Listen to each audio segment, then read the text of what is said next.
جب حضور قرب خاص میں گئے، ان منازل کو طے کر گئے جہاں تک نہ کوئی گیا تھا نہ کوئی پہنچ سکتا تھا، تو اللہ نے اپنے محبوب کو بہت کچھ دیا،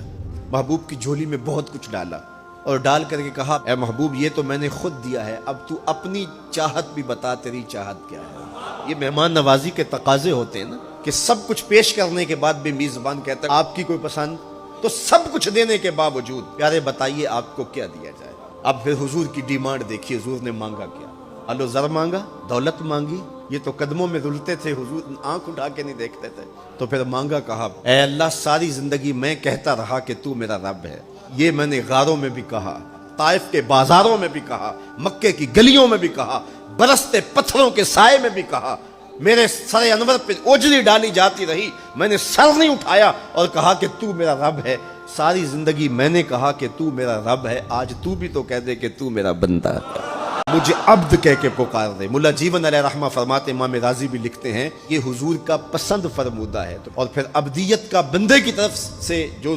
اظہار ہوگا اس کے لیے پھر 50 نمازوں کا تحفہ دے دیا، اور وہ 50 نمازیں پھر 5 نمازوں کی صورت کے اندر باقی رہیں۔ حضرت موسیٰ نے تو عرض کیا تھا کہ ایک بار اور جائیے، لیکن میرے حضور نے کہا تھا مجھے اپنے رب سے حیا آتی ہے۔ عادت باری یہ تھی نا، ہر بار 5 نمازیں معاف ہوتی تھی، اب بھی جاتے تو 5 نمازیں معاف ہو جاتی، لیکن کہا کہ اپنے رب سے حیا آتی ہے۔ اب امت کو کیا حیا نہیں کرنی چاہیے کہ 5 نمازیں امت کے لیے رہے گی، ثواب 50 کا ہی ملے گا، اور معراج کا خاص تحفہ لے کر آئے اور کہا کہ الصلاۃ معراج المومنین، یہ مومن کا معراج ہے، میں تو سر عرش پہنچا ہوں لیکن تمہارا معراج کیا ہے؟ تم سجدے میں سر جھکاؤ، دیکھنا تمہارا مالک تمہیں کتنا قرب دیتا ہے۔ جب کوئی شخص سجدہ ریز ہوتا ہے اس پہ اتنی رحمتیں اترتی ہیں، اگر اسے پتہ چل جائے کہ یہ رحمتیں نازل ہو رہی ہیں، وہ سجدے سے ساری نہ اٹھائے۔